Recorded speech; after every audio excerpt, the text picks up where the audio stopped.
On the 21st day of September, on a kind of overcast, chilly day, as summer drifts into fall.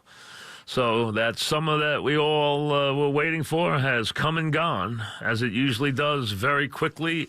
Autumn is here, and before you know it, we'll be worried about things like snow and wind chill, but not yet. First, we have some October to go through and some baseball to finish up over the next couple of days. We'll get into the baseball after the Red Sox got a chance to celebrate on Yankee Stadium turf last night, and the Yankees could not complete the sweep.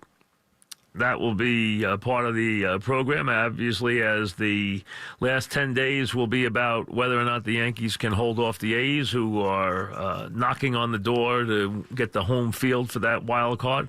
And that last week for the Yankees will be a very interesting one in Tampa and then with the Red Sox. And we begin, of course, with the start of Week 3, which began last night with a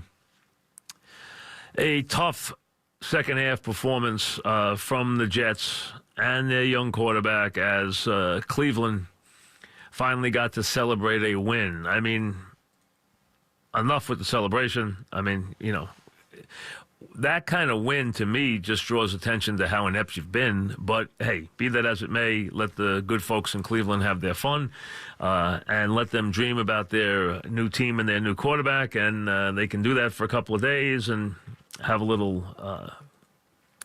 time to kind of just glow and just have a chance to experience victory for the first time in a very, very long time. For the Jets, it was a rough outing. It really was. It was a game that they could have easily won. It was a game that if they had been smarter, if they had taken care of the ball better, if they had made some plays, could have been a different outcome. Instead, they were outplayed in the second half, made a lot of mistakes, did a lot of dumb things. Their young quarterback forced the issue on a couple of occasions, which is going to happen, especially when he gets behind. And they went on to a tough, close loss against the Browns last night. So from the Cleveland standpoint, good for them. From the Jets standpoint, back to the drawing board. And this season, to me, I can't really get worked up about it. They're not a very talented team. They still have a lot of places they need to improve the team. Wide receiver is clearly one of them. I mean, you saw the difference last night, the plays that were made by the Brown targets versus the plays that were made by the Jets. The Jets are having trouble getting the ball down the field. Their receivers are having trouble getting off the line of scrimmage. So from that standpoint, they're being very conservative in their approach. All that leads to too much of what you saw from the Jets last night, and leads to not enough offense. And Cleveland does have some defensive players. They really do. Their defense is not bad at all, as a matter of fact. And you saw some of that in the matchups against the Jets last night, particularly in the second half. So the Jets get beat for the second straight time. What I do like, though, is that Sam is not afraid to take the blame. He doesn't get rattled by what happens. He doesn't have a problem with, just even approaching the way it goes. He understands how the NFL works already. You can tell that. He understands that what the quarterback's responsibility is and all this stuff. So from that standpoint, I think it's all part of his growing and maturation. It's part of the franchise's growing with him. It's basically something they're going to go through a lot this year. He needs to have better players around him. He needs to have better offensive line play around him. He needs to have better wide receiver play around him. He has to play better, which I think he will. And that will be the step they take towards this year. There'll be good days, like they were in Detroit. There'll be bad days, like they've been the last couple of weeks. I'm not surprised by any of it. It's pretty much what I expected. I expected there to be close losses. I'm not surprised the way the game went last night. I'm not surprised the way the Dolphin game went. To me, he's acting the way you would hope he would act. He is responding the way you would hope he would respond. To me, even at the end of the game, a couple of the positive plays he made are things that, to me, I like to see. Just, listen, I expected that last drive to end on an interception. I absolutely did. I said he might hit a couple of plays, and he hit a good pass play to get the drive started. It's not the way you want to start a drive. You want to start a drive with a sure thing.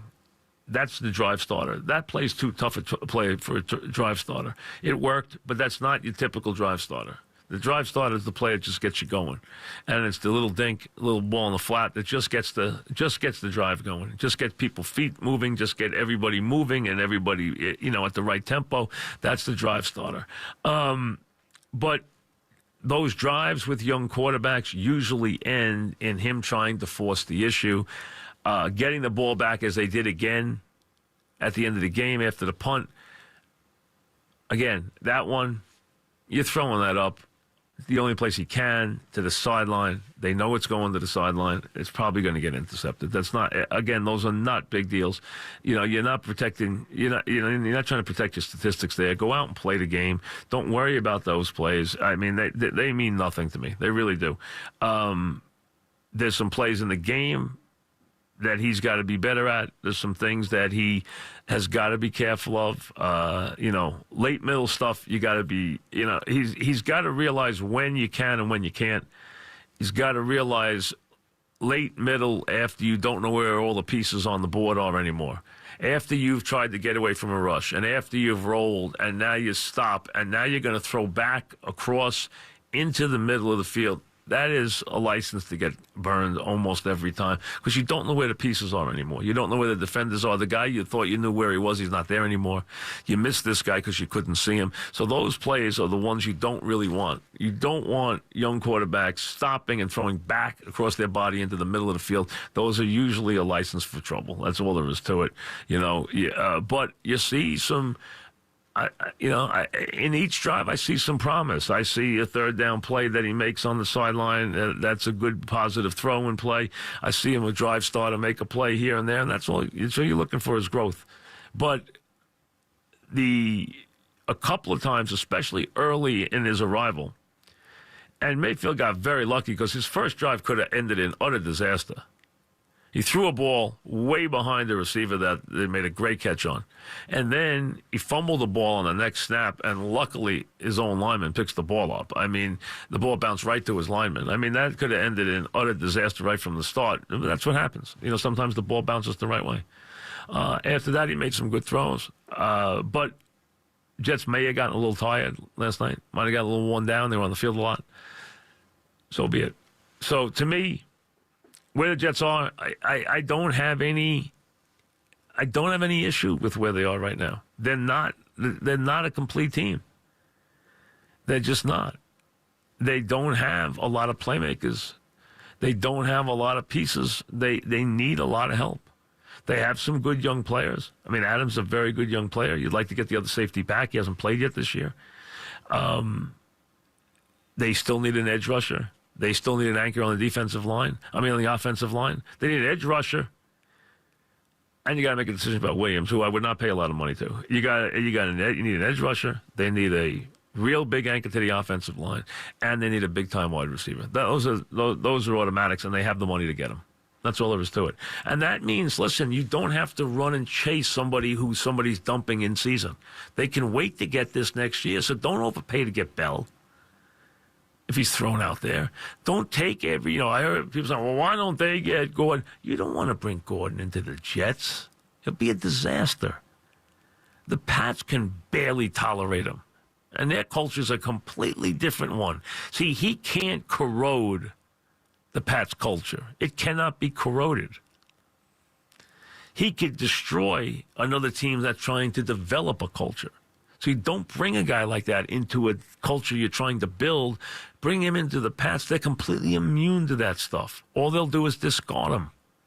That culture's already long cemented. You can't impact those guys there. The ones who are there all the time, the ones who have been there for years and are part of the foundation, you can't impact them. They understand. They get it. They know what their job is. They know how it works. They know how the organization works. Come prepared to practice. Know your role. It's helpful if you also know other people's roles. Do your studying. Do your homework. And do your job. That's it. You never have a problem there if you do that. And that's the way they play. And they like tough, versatile, smart players. That's what they do. So he doesn't fit all those molds, but a guy like him, like I said to someone today, I said he's got a 20% chance of being successful somewhere else. He's got a 50% chance of being successful in New England because he cannot affect the rest of the players. They cannot be beat that way or cannot be in any way infected that way. But if you brought him to a team like the Jets, it could be a disaster. Out and out disaster. You don't, as you build this thing, you do not want to bring the wrong person into this culture because it's not built. It's just it's in its infancy. You don't want to do that. So while some people might get crazy about where the Jets are right now, I'm not crazy. I'm not worried about it. I think they're right where I thought they'd be. You know, they've played 2 games on the road. They've played 1 game at home. They're 1-2. Okay. Didn't think they'd win the Lion game. Thought they'd win one of these other 2 games. The fact that they're 1-2, not a big deal to me. They're going to have some good days. They're going to have some bad days. I watch how Darnold is handling things. I want to see him progress. I want to see him make throws and be aggressive and do the things that you want a young quarterback to do. If he does that, then it's all positive. That's what you're trying to get out of this year. Remember, you're not going to be great this year. After week 1, if you thought you were sorry, it wasn't really true. It wasn't going to happen. And the Lions are not world beaters to begin with. So it's going to be a year where you're going to win 6, 7 games. And if you do that and develop your quarterback, then you go spend your $90 million and you're on your way. That's the idea. The Giants, we got a whole lot to talk about with them. We already know that Eli Apple and Vernon aren't playing this week, which makes a tough job even tougher. We'll get to that. And we'll get to the Yankees, who are going to probably have to dance this dance with Oakland right to the last couple of days of the season. It is not stopping. It is not going to stop. This weekend, the Yankees have the Orioles. They have the Twins. The dance is not going to stop, and Tampa is going to be a problem. And the Yankees last night again showed you that they have weaknesses they have got to fix. And if they don't, their playoff visit will be a short one. Back after this.